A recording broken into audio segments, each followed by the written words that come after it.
Good morning, everybody. Welcome. This is the morning meeting. It's on the two-way platform, and it's all for you. Thank you for being part of our pre-Easter holiday edition.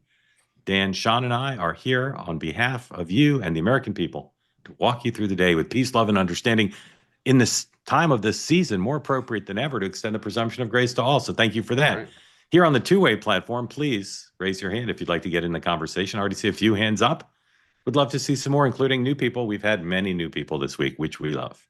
If you're watching on X or YouTube, don't put your hand up, but consider yourself part of the same ethos that applies to everyone else. And do not put, say it with me now, smack in the chat.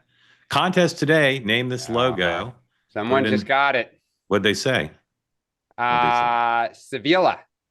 That's correct. Who got that? That's quite something. The professor. No, Michael Shaw, did you get it? Michael Shaw maybe got it. All right, here's what's happening. Here's what's happening today, and you can guess where Sean is too if you want. White House, the president, limited schedule today. 12 o'clock, he's participating in the swearing in for Dr. Oz in a very big job to run the Centers for Medicare and Medicaid Services. It does not appear he's going out of town for the holiday weekend, although maybe they just haven't announced it yet. No briefing, nothing else. Let's take a look at the pool. Again, the AP not in the pool today. History being made, although the White House said yesterday that the AP is going to be in the pool maybe this weekend, but not as a wire, but just as part of print. You see Newsmax as a secondary correspondent. And then Sean, for those who don't know, new media seat, Gateway Pundit. They're not a brand new outfit, but who are they? No, it's a right-leaning, long-time very right-leaning media site, very pro-Trump. First time I can imagine that they've been in that seat. I'd also say, again, just as a reminder, what the White House did on that print thing is it got rid of wires. So it crammed all the wires into print, and now they're one of 32 as opposed to being one of the 3 wires that gets to be in it every day. So as I said yesterday, this is a real checkmate strategy as far as I was concerned by the White House. Yeah. All right. Vice President and his family are in Italy. Let's roll tape on that. They left yesterday from Andrews, and you'll see some cuteness here as the Vance family heads off on a formal professional military, diplomatic, economic mission and spring break. Go ahead and roll that, please. Pardon the cleaning crew. I was going to say, is that I always have my pool cleaned first thing in the morning. It's just a ritual. Yeah. Paul, go ahead and roll. There you go. Super excited, as any kids would be, to take Air Force Two after getting on a helicopter. How about you to take a helicopter? Helicopter to a military base, to Air Force Two, to go on spring break. That's pretty good. And now here's 105. Here are the grown-ups also going on the trip. Sean, does Trump get upset that JD is a little casual here, or is he okay if people travel on official business, of course, casual? I don't think, I think if you've been around JD long enough, as much as he has, I don't think that this is a surprise. He's a pretty casual guy. Okay. All right, so they're in Italy, and then they're going to India. They'll be gone for a while. We pledged to you wall-to-wall coverage on a daily basis. We might even do a special report this weekend of the Vance family spring break. All right, House and Senate remain out. Chris Van Hollen. By the way, can I give you just a flavor? So there's a pool traveling with the vice president. These are the kind of, oh boy, I just when I got teed up to say it, I wanted to share with you guys the top-notch reporting of the vice president. Shoot, I will give you some flavor if I can in a second. I just come back to it. Congress is out this weekend. Chris Van Hollen is doing a 4/5 Ginsburg. A 4/5 Ginsburg. Dan, what is a 4/5 Ginsburg? It's when you go on all the Sunday. Well, the full Ginsburg was when you went on all 5 of the Sunday shows. Because they tape at different times, so you would get to all of them. Contraire, my frere. The full Ginsburg entails, and this is where unfortunately we're gonna have to take points off, Mr. Turrentine. Full Ginsburg requires not only doing them, but in studio. Yeah, you must be in studio. In studio. Yes. Just appearing on all 5 does not qualify for the robe. Right. Not sure if Van Hollen will be in studio, but he's doing 4 of the 5 shows this weekend. Anyway, all right. Not much else going on except on the topics we're about to discuss. First, let's talk about the economy. Okay. We've talked a lot this week about other topics. I continue to be flooded in my Twitter feed, my X feed, and in my inbox with people from the world of finance. Finance X, what we used to call finance Twitter, remains on fire. They believe that the chaos and destruction to the world economy caused by Donald Trump is vast and in many cases irrevocable. It's just a parallel universe. Now, the markets some days have been very bad, of course. Some days not bad, but there's a group of people in the establishment financial community who say this is the greatest, most foolish act of political and economic suicide any leader has ever caused. I just want to give you a sample of some of this because it's overwhelming. It's the first thing we're going to discuss. So 107A, please. This is again a guy a complete shit show, Spencer Hakamian, zero direction, zero vision, zero discipline, zero coordination, a complete clown show start to finish. He doesn't even have to say what he's talking about. People who follow him know what he's talking about. Next, 107B, please. Vice President Vance wants to restore American manufacturing. Scott Bessent intends to build a free trade coalition against China. The head of the National Economic Advisors wants a weaker dollar. Lutnick wants a permanent new revenue source. Navarro wants to unleash dramatic change. None of them are the president, and the president keeps changing his mind on both the broad goals and specific instruments of his international economic policy. So again, that's the view, not just of Democrats, but of a lot of pro-Republican, pro-Trump, previously pro-Trump people in finance. Here is 103A. Big reporting out there on China as the president and Scott Bessent look to build a coalition of the willing against China, and reporting that economic activity in China and exports from China are slowing down dramatically and not being covered very much, and that this is going to have a major effect, not just on American consumers and access to products, but on the world economy.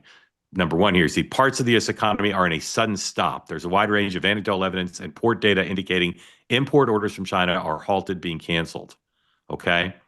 Let's go to where am I here? 110, please. Sean Frank.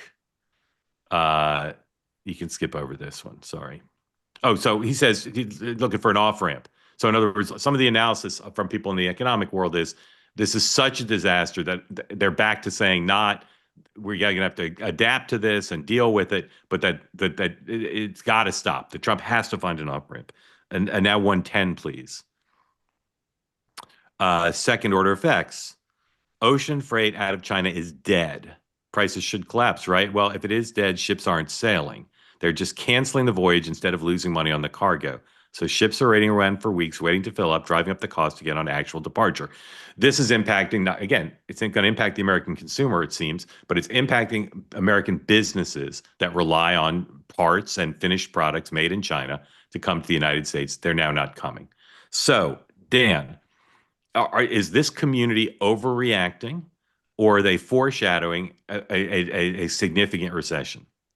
Yes, they're both. I mean, what the street does is they scour data to try to get ahead of the curve. I mean, that's how they try to make money. They try to find things that the average person may not see. And they're famous for looking at satellite images of, coal dispensaries in China to see if stuff is piling up or moving out fast. And what might that mean? There is a lot of worrying data. And I think, we will see. Trump could change his mind on a dime. I think what is also freaking out Wall Street is that they just don't understand what he's trying to achieve and if he's consistent, and that is driving them nuts because they just can't put the pieces together because he changes his mind frequently. So I think there is legitimate concern, but as usual, they're a little over, that data doesn't quite bear it out yet, but it might. Sean. I would think that, part of what I thought Dan was going at more is that I think that there's a pattern for the last several decades. We talk tough, we do nothing. And the street and everyone else doesn't know what to do with a guy who's actually willing to take this on. And that's, look, I agree. Trump's playing high stakes poker here. But at the end of the day, as you guys know, I'm in favor of high stakes poker because at some point we either play high stakes poker or we learn Mandarin, but there's no in between. And I'd rather see a leader fight for this. I've noted this before. There's no political upside. The easy thing is to do nothing. Trump's willing to fight, and I think that a lot of people in America are willing to allow him a long leash because they're tired of politicians from both parties telling them, there's nothing I can do. But Sean, what is he trying to do?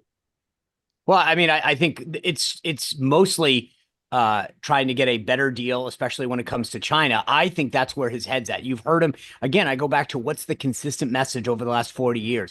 I get, to the tweet that Mark read before. I actually like the idea that you've got disparate voices inside the president's inner circle giving him different takes. But again, go back to what the consistent message has been from Donald Trump going back into the 80s. It's about fairness. It's about market share. Now, do I favor more? I mean, I'm a heck of a lot more hawkish, I think, when it comes to China in particular. But I'll take any of the above. If the result is greater market share in China, and that's the outcome, which I think is what the president really is fighting for, then I'm for that.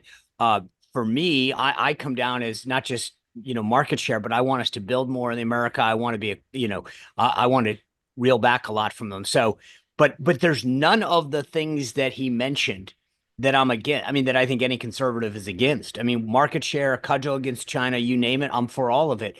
And I think that at the end of the day, as I said, we're going to continue to see this thing careen towards a big summit, and we'll see what we get. My bigger thing, again, is that China knows how to weasel out of things better than anybody.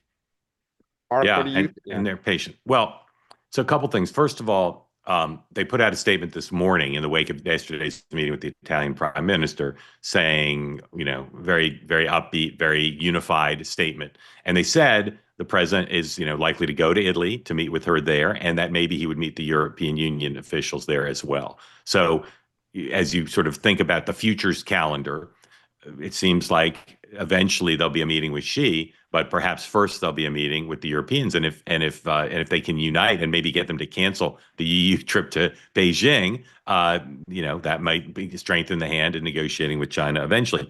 I'll tell you what people are talking about now, because again, in the financial community, the belief is this can't last. Maybe the damage is not irrevocable. It's significant in their point of view.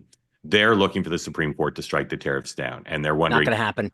Well, might, that you don't know. You don't know it's not. But we see a lot of court activity that's pretty significant. District Court, Court of Appeals, Supreme Court. I think it could happen, but I don't know how long it would take. So one thing, number one, on we talked about this yesterday, just to be clear, I think Maloney came out of this thing as a huge winner. She is now seen as not just this Trump whisperer, but the gateway to a European deal. The president was very forward-leaning when it came to talking about a trade deal with the EU. That's a much bigger, bilateral agreement than just taking down trade barriers. But secondly, Mark, this goes back to sort of the Trump cases that, whether it's Letitia James or Alvin Bragg, that regardless of what you think about Trump, just the executive power, if Congress has yielded power to the president in the case of trade, and the court wants to intervene and say, we don't think you have this power after Congress has legislated it, that there's going to be a bigger... But the law he's citing doesn't mention tariffs. So they may show deference to him, but it's certainly not a foregone conclusion, because the law is unclear. The state of California does not have knucklehead lawyers. There is an argument there. Now, will the justices be result oriented? Will they be deferential to executive power? We don't know, but it's not impossible that that's the only way the tariffs end. No. I don't actually. You're right. I don't disagree with that. I guess what I'm saying is a more bigger existential thing, which is if the court, which by the way, I don't believe that a 6-3 conservative leaning court is going to rule against the power of the executive, that which Congress has given them. But they haven't given him the power under the law he cited. Right. I get it. I'm just saying. So I think they're likely to rule with him, but I don't rule out that they might be 5-4 against him. I don't rule it out. It might even be 6-3 against him. And not because they don't like Trump, and not because they don't like tariffs, but because they could say a clear reading of the law he's citing doesn't mention tariffs. All right. New topic. Russia, Ukraine. New topic. The Secretary of State out and about overseas talked about a deadline, which is consistent with the previous rhetoric of the administration, but it's getting a lot of attention because he's quite specific about just how short a number of days are left for the administration to make a deal. Please play 109. Very soon, and I'm talking about a matter of days, not a matter of weeks. All right. We gonna have it again, or should I just say what he said? You heard what he said. Matter of days. That in a matter of days. Okay, go ahead. A matter of days, there has to be a deal. Okay. And again, that's consistent with what we've heard. But Sean, if there's no deal in a matter of days, are they going to extend the deadline? All right, here's Rubio. Look, go ahead.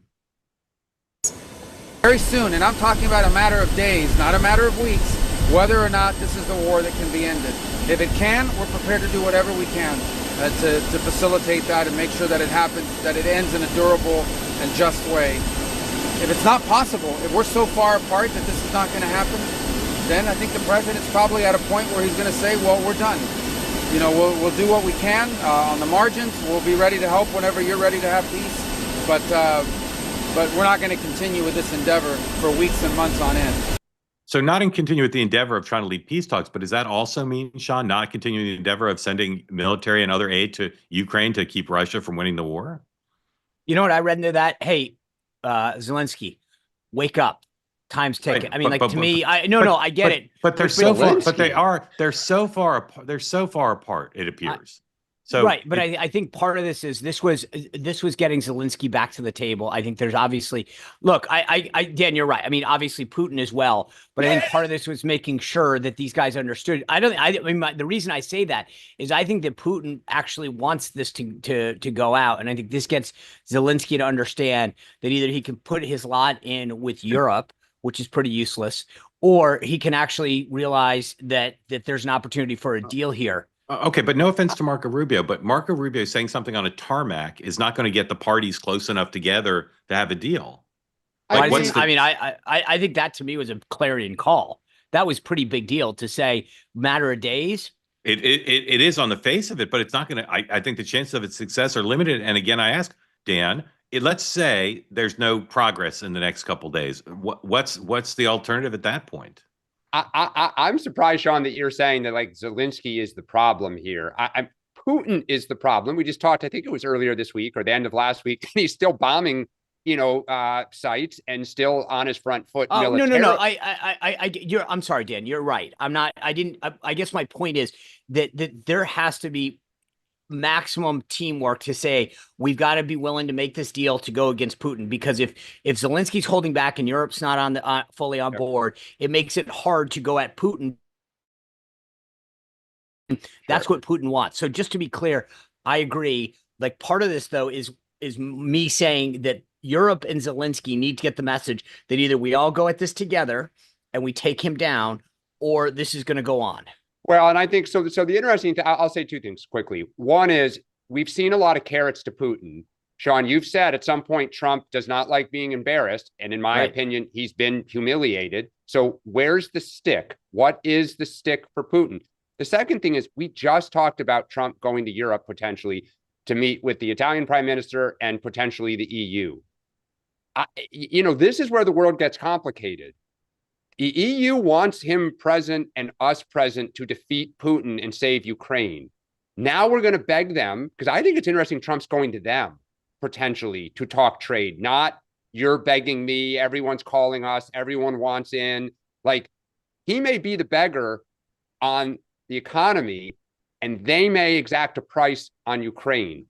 So I'll be curious how he finesses that. Yeah, I agree. Yeah. All right, let me say something about Marco Rubio. I get questions all the time. Is he angry that Witkoff has got a lot of his portfolio, right? Witkoff is the lead negotiator on Middle East, Russia, Ukraine, everything, and on Iran.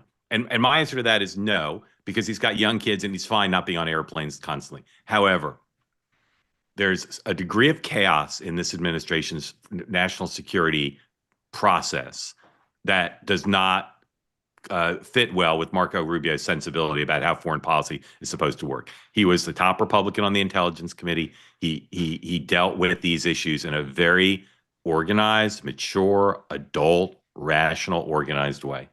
And I'm telling you now that his sensibility about just how chaotic the rest of the apparatus is within his building, but more in the White House at the Pentagon, is leading to the possibility that there will be a change in the national security team.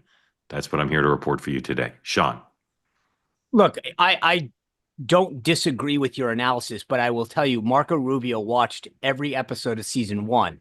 And he Correct. saw Rex Tillerson, Correct. and he saw Flynn, and he saw Bolton. I need to respond to you, and I know you're going to agree with. I'm pretty sure you're going to agree with me. You can watch it on TV, but then when you're cast in season 2 to be in the show, and you're at the table, reads, and you're waiting for your paycheck, and you see what camera blocking. You're getting camera blocking. You're getting notes from the producer. Like, that's different than watching it on TV. That's true. Yeah. I agree, and that's and we'll see. And I agree with you. And the point you made is super important. He did not go into this thinking he was joining the Eisenhower administration. But I will say that there's also a big difference between. And there's a story we can get to it about, the dismissal of somebody. We've seen a little of that at DOD. But I guess the difference is Witkoff seems like he plays well with others, right? And look, I mentioned this before. When I was the assistant U.S. trade rep, we had a constant battle with the Treasury Secretary, and also with Commerce, because they were like, well, we'll do trade and you guys can come visit the aquarium at the Commerce Department. There's constantly a policy and mission creep issue, but and I think more so in the Trump administration than probably anywhere else. But the one thing is that Steve Witkoff is a guy who plays well with others, and that's at least a little bit different than before with Rex Tillerson. We had a lot of people who were just freelancing. Yes. Again, the problem, as I understand it, it's not analysis so much as reporting. The problem is not about Witkoff. He's fine with Witkoff. Witkoff does play well with those. The problem is the degree of chaos and disorganization is shocking to the sensibilities of someone like Marco Rubio, who's used to rules and order and like some sense of organization and like people communicating. So, Dan. I think what's interesting, because Sean, you referenced the story that's kind of dominating in conservative media a little bit this morning about the staffer that Rubio ran out that oversaw the USAID chopping. Look, I think in my opinion, Rubio join the administration to try to ingratiate himself with MAGA to run in 2028 or 2032? Like, it is a weakness for him. Well, but also the Senate can be a frustrating place. Sure. Right. But and also, it's pretty cool to be the Secretary of State. Well, it is, but I think he sees a longer runway for himself. And as you say, he didn't want to sit around the Senate for 40 years, and he's thinking about the future.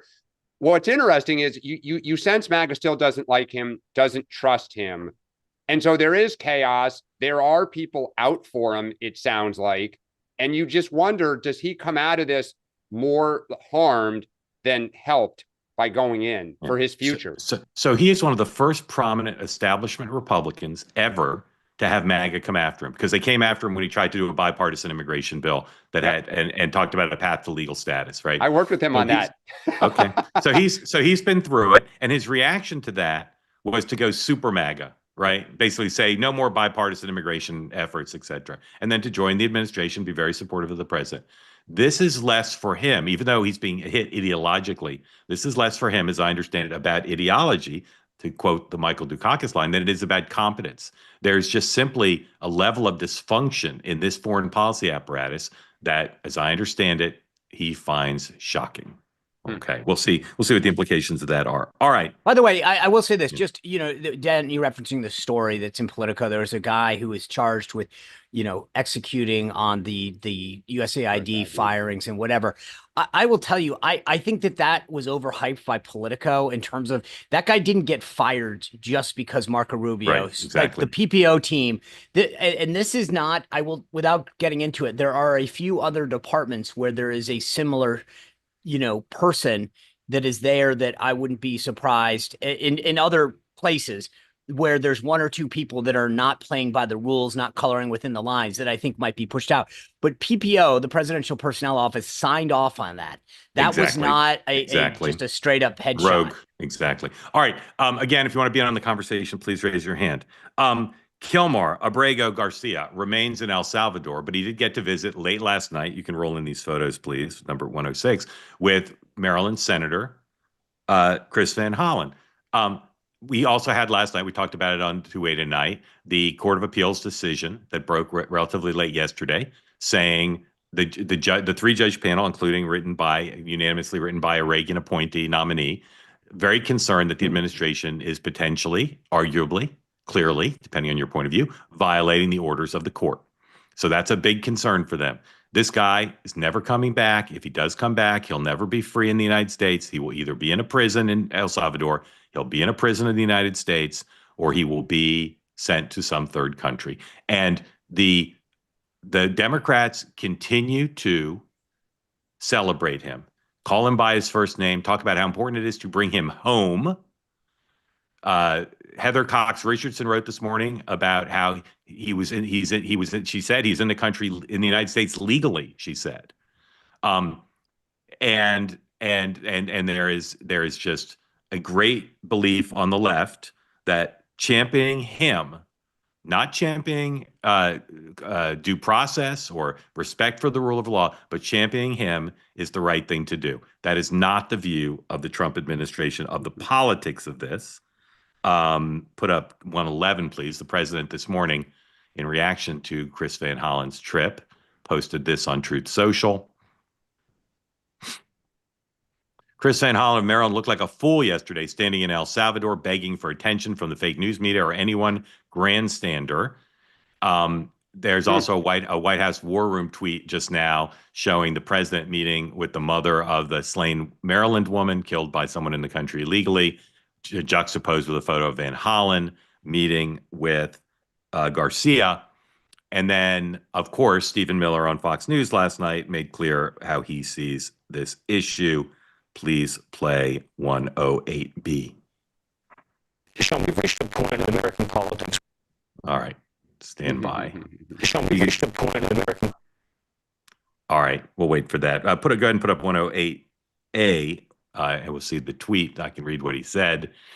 We've reached a point in American politics where we have one party led by the president that fights for Americans and a second party, I guess, led by AOC that fights for illegal aliens, but not just illegal aliens, criminal, wife-beating, terrorist illegal aliens. The Democrats continue to take issue with the increasingly detailed reports that this guy was, as Donald Trump might say, a bad hombre.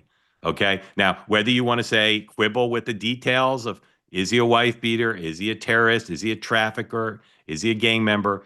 Democrats seem inclined to continue to quibble with those details. I know, Dan, you don't think that's a good idea. But in general, Dan, how are you feeling in the wake of the Van Hollen trip and the Court of Appeals ruling? How are you feeling about where your party is on this matter? Politically, we are losing. And I think most people don't pay that much attention to this. I think Stephen Miller's, frame, as much as he and how he did it drives me nuts, is probably what is penetrating to the average kind of attentive viewer. But I will say within the party, man, people are digging in and just do not want to give. I think in the last couple weeks, the party backbone is stiffening. Like the resistance, it's not 2017, but it is reforming. The fact that you have Hillary Clinton and Barack Obama and all these people coming out and they're not apologizing. Like the Clintons are pretty attentive to the wins of, the middle class in the middle of the country. I just think the party's like enough. And so not the case I would, want to hang my hat on, but I give the party credit. They're just like, we're not taking this anymore. Is there a way, Dan, to get off of a celebration of this guy, but still, as there are going to be protests this weekend, is there a way to get off this guy, but still champion the rule of law and due process and American values? Is that possible? Yes. The Trump people are going to keep deporting folks, keep rounding people up. And I think if they slip up a little bit and they get somebody who shouldn't be detained, that is who I would put front and center. So, hopefully they can kind of move to a different example, because I think the principle is still right, but we need a better public face for this. Sean, I know what you think the politics of this are, because I know, but where do you think we're headed on this? I mean, it'll be a huge topic with Van Hollen on the shows, so it's going to be a huge topic over the weekend. But is this a story next week, or is it a story until his fate is resolved? So a couple of things. Let's talk about, I'll start with the media coverage. First of all, remember we started with this Atlantic story about a Maryland man, a father, a loving father. This, again, I think there's a media component to this of the level of misinformation and lies that have been spread about who this individual is and the degree to which there's a cover up. We'll see what Van Hollen faces this weekend. I expect kid gloves coming from all four of the shows that'll be on. This is Jennifer Vasquez's sworn statement. That's his wife. Sworn statement. Okay. Talking about how she's scared of him because he hit her. This is the Democratic Party that said that we should believe all women. This is a senator who refused to call the mother of a victim of illegal immigration who left four children, who refused to call him but rushed to El Salvador to defend a gang member that's a female abuser. That's the state of the Democratic Party today. Yeah. Talk about supporting all women. You support a guy who's in the country illegally, a member of a gang, has a deportation order, and his own wife says that he hit her in a sworn statement with the court. What happened to believing all women? Although she's, if you want to believe her, she's tried to change her statement and what she claims she entered a statement. What do you mean if I want? Wait, hold on. If I want to believe her, first of all, it's a sworn statement. Second of all, but Democrats, I'm saying is, hold on. But the Democrats she's taking it back. But I'm saying if you want to believe all, if you're going to throw believe all women in their face, her current position is that she had a bad previous relationship and she filed a statement that went beyond the actual facts at the time, and the family is reconciled, and she doesn't want to make that an issue. Maybe, or maybe she's scared of him. Correct. But I mean, you know, or maybe she just wants him back. But I don't totally disagree with you, but at all. But I mean, this is the lot. Yeah. This is a good Maryland family man that we've been told we're supposed to be supporting. I mean, Mark, this is just, once again, Hunter Biden's laptop, the Steele dossier, the lengths to which the left and the media go to lie and spread misinformation. The Democrats have cast their lot with him. You talk about where this thing goes from here. This is going to, by next week, it's going to be, let's find a new topic to go after Trump on, because they blew it on this one. This is a PR stunt gone very bad. Well, hold on a sec, Sean. They lost 9-0 at the Supreme Court. So no. That's a misreading. It's a misreading of the ruling. Sorry, Counselor. They did not lose 9-0 at the Supreme Court. Regarding court said you must facilitate his return. And they also said you got to show and they also said you got to show deference at the district court level to the prerogatives of the president in conducting foreign policy. I hear you, but they said, Dan, they didn't lose 9-0 at the Supreme Court. It's just not true. But Dan, let me ask, how would you define the 9-0 ruling then? They said you have to facilitate his return, but you've got to show deference to the president in conducting foreign policy. We got to move on. I just want to ask you one more question, though, Dan. Is there anyone in the Democratic Party? Let's assume that our shared analysis, because we all have the shared analysis that the Democrats, they're not just championing the rule of law. They're calling him by his first name. They're treating him like he's an American resident, and he needs to be brought home triumphantly to be reunited with his family, okay? And they're not saying anything about it's unfortunate because he seems to be a bad guy. So if that's a bad move politically, okay, if it is there anyone in the party who could enforce that and say, you know what, guys, we should stop celebrating this guy, assuming that's the right position? And I think that's the consensus of everyone I know in Republican or Democratic politics who has a point of view. So is there anybody, could the party chair, could Chuck Schumer? Like it seems to run amok. And again, it's not helping them. It's not helping this gentleman, I don't believe. And it's not helping hold Donald Trump accountable for disregarding the court orders, because they're making it all about this guy. So the White House can make it all about this guy. So is there anyone who could change the trajectory and say, this guy's a bad guy, but the principle still holds, rather than having cocktails with him and talking about how important it is to bring him back home to a country he came to illegally? I think our friend Jeff Pollack at Global Strategy Group, who's one of the leading pollsters in the party, is probably one of the few people. Look, I think if they Jeff Pollack can't do anything. But Mark, he's a wise and powerful man. We love Jeff, but his data, look, I think most of these people, if they see data, and I would imagine by this Sunday, we will start to see some data about what Americans think about. You won't see media data that will sway Democrats, because the polls will all be done by a bunch of liberals in the media who aren't going to. That's not true. They're not going to tease out the core issue. I guarantee you, Dan. I guarantee you there will be no dispositive polling. And I doubt they'll even ask the question: is this guy a bad guy? Well, I doubt they'll ask it. Mark, then would Fox News not have an interest in putting data out to spike the football? I'm sure that. There's not a lot of polling going on about this stuff. They're just not. Not a lot. You asked me. I'm asking. Okay, but I'm not asking you. I'm saying, who's the person in the party who could say, this is insane, everybody, let's get on a Zoom and stop celebrating this guy?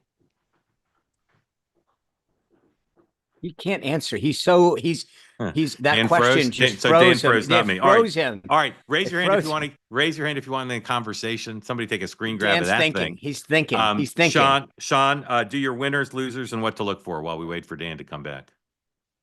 My winner of the week. I'm gonna awarded this week to the U.S. Naval Academy. They were at the White House for the Commander-in-Chief's trophy. And I normally wouldn't go to that level, but I think you never know when you're going to be back again. So congratulations, Navy, beat Army. All right. Loser of the week? Loser of the week is PR stunts on the left. I think the Blue Origin stunt that Jeff Bezos tried to pull out was an absolute disaster. The more that comes out, you're seeing even Hollywood turn against this ridiculous little stunt that Katy Perry and Lauren Sanchez tried to pull off. I mean, it was cute and they blew it. And obviously, we just talked about Senator Van Hollen. So, look, as a lover of PR stunts, I was a little disappointed. I love a good earned media trick, but they were both clearly too well thought of. No one did the math on how to pull them off correctly. So my loser is left-wing PR stunts. Okay. And what are you looking for this weekend? Quiet. It's Easter. I think that this is actually probably maybe the first actual quiet weekend. The vice president's abroad. The president will celebrate Easter. So I actually think this might be the first weekend that we don't have a flurry of activity.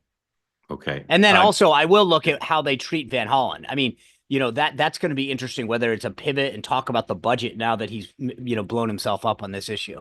But whether or not these so-called journalists actually hold him accountable will be fascinating. All right. Are we getting Dan back? Oh, here's Dan. Let's see if we can get him back. My winner is China. My loser is Chris Van Hollen's communications director. And what I'm looking for this weekend is a lower pollen count. What I'm looking for is a lower pollen. Is there a lot of pollen in New York? My really? God. It's Do you guys have trees? It's like a factory. I live across the street from a park, and it is pollen-y, very pollen-y. I'm dressed like that. I'm dressed like this in part because this is as much as I could deal with putting something on without just inflamed. Is Dan back? Dan, are you back? Let's see. All right, Dan. Oh, there back. He is. Dan, you missed our winners and losers, so it'll be like the dating game. You'll have to just say yours and see if they match up. Winner of the week, winner of the week, loser of the week, and what you're looking for this weekend, sir.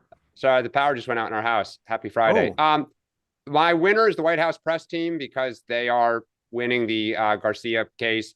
My loser is MAGA because Scott Bessent is winning on the trade issue. And I think that some of the powers that be in the coalition do not like this and where it may be headed. And then what to watch for is, does MAGA start going at Scott Bessent?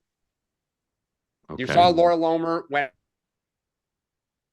Oh, Dan's gone again. All right. Hey, Mark, but aside from being Good Friday too, I wanted Jack in the chat noted that today is also the 250th anniversary this evening of Paul Revere's ride.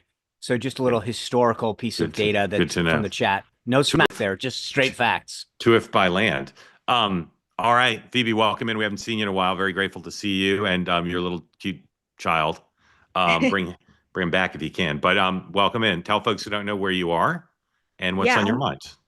Yeah, I'm in London. And that's very appropriate. 1 if by land, 2 if by sea. The British are coming. You're right here. Exactly. And the pollen count here is also really high.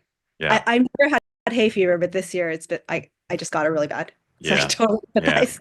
I was in London a few weeks ago and it was bad. I don't know what's going on.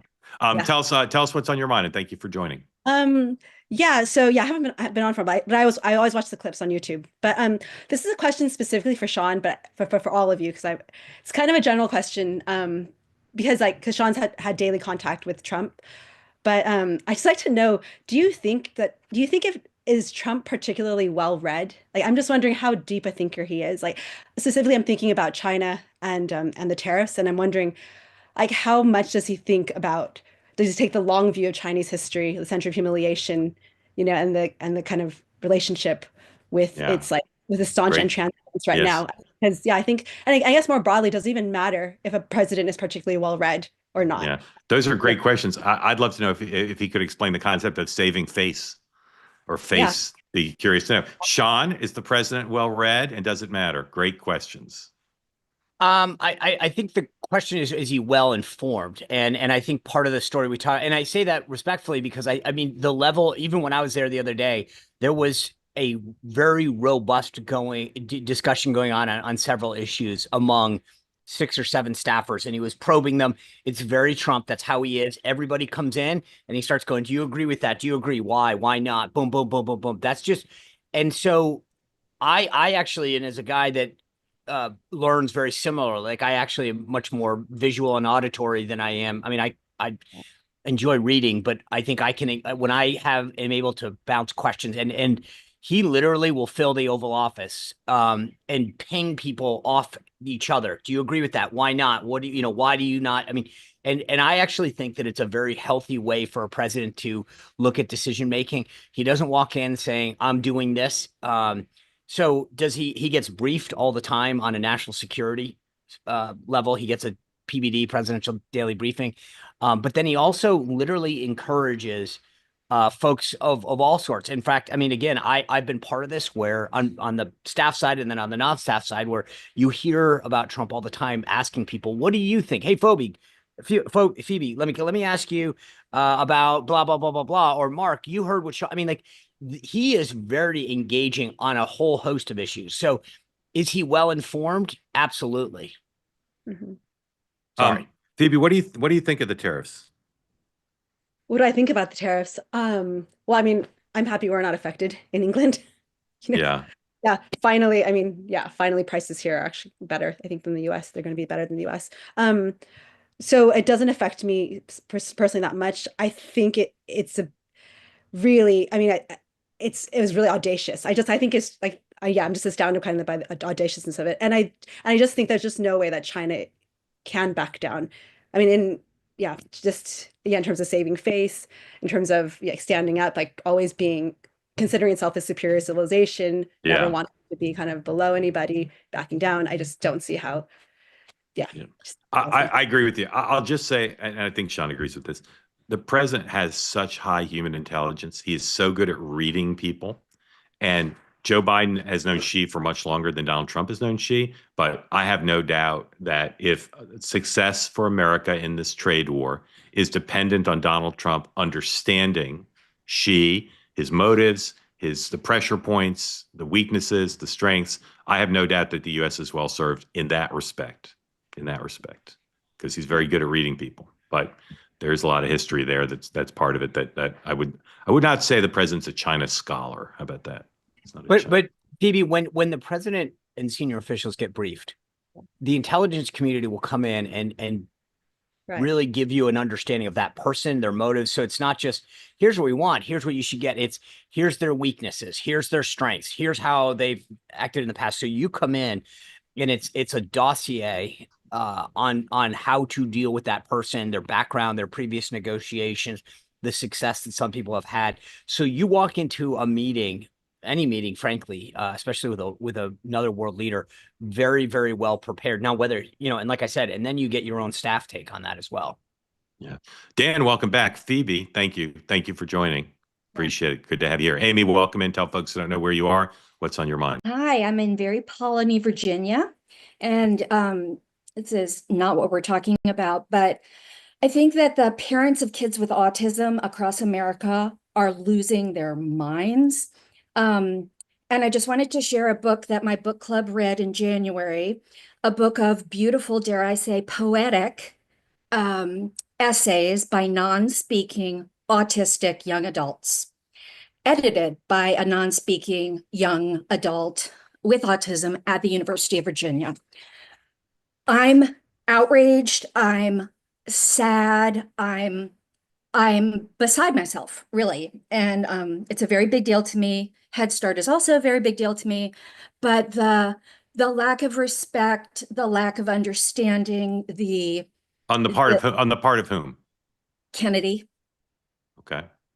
Kennedy tweeting about people with autism will never write a poem, will never have any value in their life. It was the most dismissive thing, and I'm furious. Yeah, understood. Anyway, I recommend the book. And I've heard that from several people and read about it, obviously. Go ahead, Sean, and then Dan. Amy, I'm curious. Like I read some of the clips. I didn't see the whole speech that Bobby gave. So I want to be careful how I judge it, because I did see some of the clips, but knowing how I've seen the media do things in the past before I comment, I need to go back and see a lot more. That being said, okay, let's just for 1 second say that the perception of some of the comments that he used weren't the best, okay, in terms of how he framed things. When you say you're upset, what I find fascinating is that I think that he's the first person that I've seen that's willing to actually tackle, as Kamala Harris would call, the root causes of autism. And are you at least excited about that, or take comfort in that, or do you think he's off base in that as well? I'm open to conversations about good science around autism. Of course I am. Okay. I guess what I'm getting at is that when you look at a chart of autism in the past 30 years, it just keeps growing and growing and growing, correct? Sure. Okay. And yet no one that I'm aware of, and I'm not that close to the issue, probably you're much closer. I'm not aware of anyone taking a serious look at what's responsible for the growth in autism. Oh, I invite you into the conversation. Okay, so what's and I invite him the only too. thing the only thing that I can hear is that genetics are an issue, and it seems to me that's a bit of a scapegoat on the issue to say that genetics are causing something to grow exponentially without any cause or gene mutation or anything like that would seem to account for it. So what am I missing in this discussion? I think that you're missing that Kennedy said categorically, people with autism have a lower quality of life, and their potential and their current functioning is monolithic and of less value. Did he use the word monolithic, or that's your word? That's totally my word. Okay. Just making sure I'm not being critical. But Amy, I guess what I'm trying to get at is separate the two, right? So separate the speech from the search for an understanding is probably the best way to put it. If you can separate the speech he gave the other day from his overall goal. If his conception of people with autism is that they are lesser than, that is his frame for how he is going about looking at causes of autism. I think that the parents of kids with autism, adults with autism, adult friends of mine with autism, don't consider themselves to be damaged goods, don't consider their lives to be less than. Yeah. So his perspective matters. I want to let Dan in, but let me just say, the guy speaks imprecisely with some regularity. Okay. His heart is in the following, I believe. We need more research to understand it. We need more research. We need to devote more time to understanding this, to figure out what's gone on. And that's a positive. And I can understand why his words are hurtful, because he does speak imprecisely. But I think if you actually ask him to slow down and say more clearly what he thinks, I think you'd be less upset, would be my guess. Dan. Yeah, I think part of the worry that people have in the autism community is, does RFK have a answer? And he is seeking data to support his fixed point of view, which is that vaccinations cause this. There is a school of thought, Sean, that one of the reasons autism and stuff like colon cancer are rising is that there is more awareness. More people are now being tested. And so we are finding out that more that people have it, but in fact, it's always been very present. It was just called other things or not diagnosed, et cetera. That may not be the answer, but that is one school of thought in the scientific community. I think if RFK or those around him are really going to lead a let the science take us where it takes us, it would give more comfort. But I think a lot of people believe he knows the outcome he wants. Yeah, I agree with Dan. Amy, thank you. Very, very grateful to you for raising it and for raising it the way you did. Thank you. All right. Clara, welcome in. Tell folks who don't know where you live and what's on your mind. And after you unmute, and thank you for joining. You're unmuted. Hi, thanks a lot. Clara Jones, Silver Spring, Maryland, registered Democrat. Just two really quick things. Mark, I was in a popular Ethiopian restaurant a couple of days ago, listening to 6 o'clock, and a man walked up to me and said, "Oh, is that about politics? That sounds interesting." And so I told him about 2A and the morning meeting. But the other thing I wanted to say, I'm 80, almost 82 now, and I wanted to bring seniors into the conversation. I know the international story is important, but I live in a senior building. Some of us live, I don't, but some of us live week to week, month to month. A lot of us have 401ks. Some of us are wealthy, of course, that's not me. But the point is, we're really worried. Some of us are hurting, and most of us, if not all of us, are on medication, and we're concerned about tariffs on the pharmaceutical industry. That's all I had to say. Okay. Clara, thank you for promoting 2A in your community and in the Ethiopian place. That's very, very generous of you. Dan, speak to Clara's concern about 401ks for people who are already retired, for prescription drug prices, and the uncertainty that tariffs are causing that older people, are going to be concerned about. Yeah, it's real. And we always talk about the real lives of real people. And I think this is something that one of the things you're seeing in the news is that some people are starting to hoard prescriptions because they're worried that they won't be able to get them in a month or so. You hear about it with other goods that people rely on for their daily lives that are imported. So I think this is an issue that Democrats are right to highlight. They are right to ask the president, what is your plan to alleviate these stresses on everyday life? And I'll be curious to see where it goes. Sean. Obviously this is I'm very sensitive to this. I've got, an older parent. But there's a lot of people who are like yourself, Clara, that are on a fixed income that depend on this stuff. So I get it. It's sort of like the conversation we have about Doge. I'm sensitive to anybody losing their job, whether they work in the private sector or for the government. I mean, people who go into government service in a lot of majority of cases go in for the right reason. And I don't want someone, they have children or who cares, just themselves, to have to lose a job. But I guess sometimes there's a question of what's the greater good. And as I've said before, obviously we minimize the disruption, but we've got some real problems in this country, right? The programs that you rely on right now are not in a good place, and politicians keep kicking the can down the road. Our debt is not in a good place. Our military and industrial base is not in a good place. Our trade is not in a good place. And so at some point, we either stand up and fight for what's right and do things differently, or we just keep kicking the can down the road and hope that we're not the ones that get tagged when the time is up. So no. So all I'll say is, like, I appreciate it. And I hope that you and your community there and everybody else faces minimal disruption. But I guess the answer is, if it's at some point, somebody is going to be the one in musical chairs without a chair. But I think the problem is Trump did not run on that. He did not say we're going to have a period of pain for this transition, including for seniors. Right. And so I think that the problem, Sean, is everything that you say, I think most Americans agree with. But if you ask them, are you willing to bear extraordinarily higher prices and shorted supplies of goods for a year to 2 years while everyone reshores, I do not think the country would vote for that. So that is your problem. How do you not disrupt people's lives, the real lives of real people who just want to go about their day?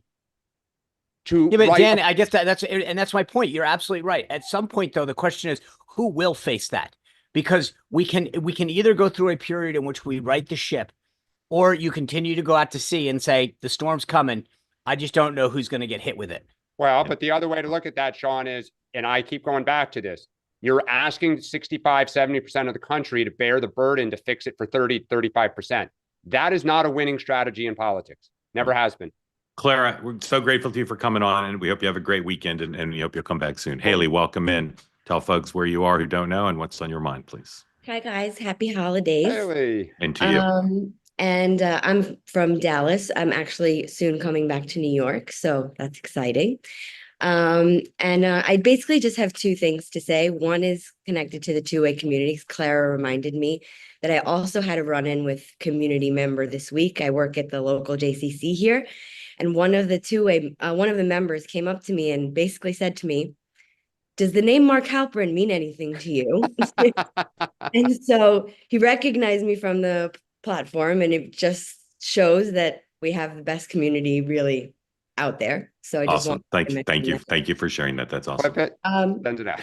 And so basically, the only thing that I have to say, because we were talking about the immigration, that the guy everybody's freaking out about, and I just have to say this, is that I wish Democrats and Republicans were talking about Idan Alexander, the New Jersey resident who is still captive by Hamas for 559 days.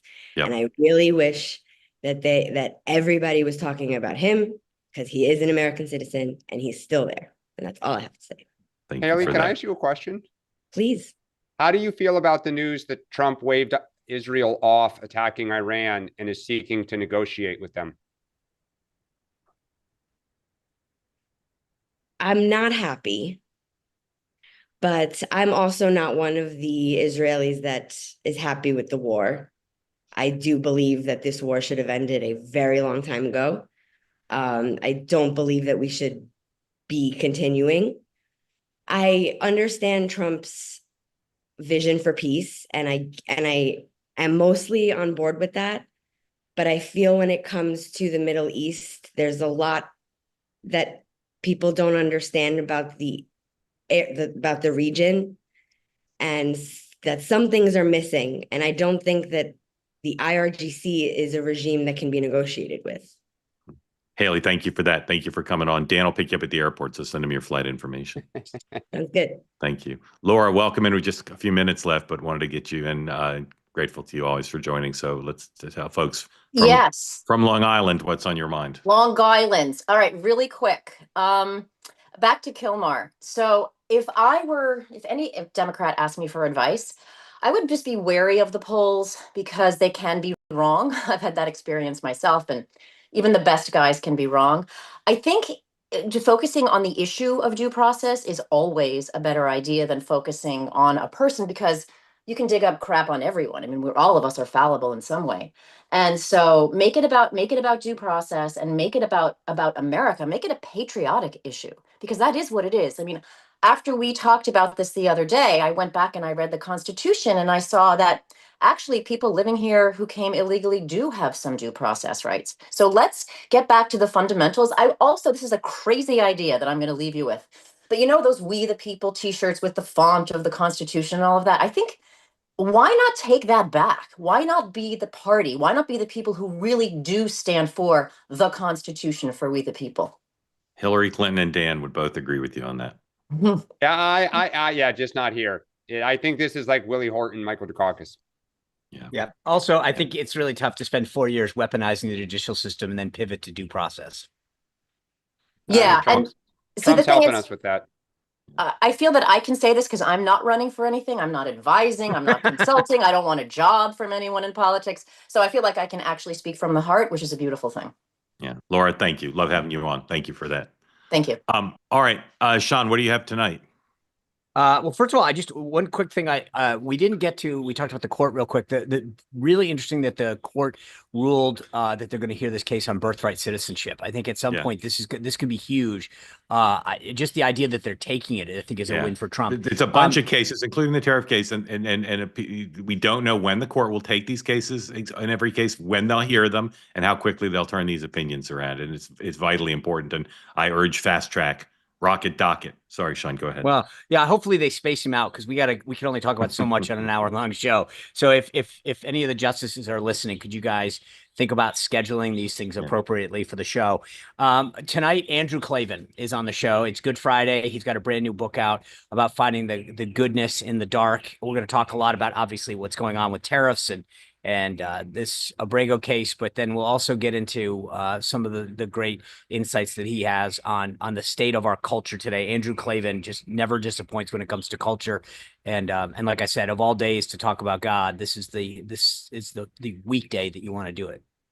All right, on two-way tonight, Butch Younger Sargon will be on, two-way fan favorite, and we're going to have a special show. We'll do all the news today, but we're going to have a special show, particularly for Democrats. So if you're a Democrat and you're listening, please join tonight. We're going to talk about peace, love, and understanding and how folks are grappling with Trump 2.0 and the challenges, both political and practical, but also emotional, that some people are feeling, including people who say this platform they don't feel is welcoming. They feel like it's not welcoming enough for Democrats, and it's something we strongly disagree with, and we try our best to convince folks that that's not the case. So if you're a Democrat, please come on tonight. We have some voices I think you'll appreciate hearing to try to figure out how you can be part of the conversation, not just on two-way, but in your community, in other places where you can be part of being on the national town square, not afraid, not feeling overwhelmed, but expressing your beliefs and your desires for making a more perfect union. So please join us tonight. And as I say on a regular basis now, if you're watching on YouTube and you've never subscribed to the two-way channel, please do that. Okay, we want as many subscribers as we can get for all sorts of reasons. So please, if you've never subscribed to the YouTube channel, go on YouTube, twoway.tv, and click subscribe. Thanks, everybody, for watching. Great week here. One more show tonight, 6 p.m. Eastern time. I will see you then. And the three of us will see you Monday morning in 9 a.m. also, right here on Two-Way. Gentlemen. Happy Easter, everybody. Happy Easter. Have a great weekend. We'll see you. I'll see you tonight at 6, and then we'll see you Monday morning. Thank you so much.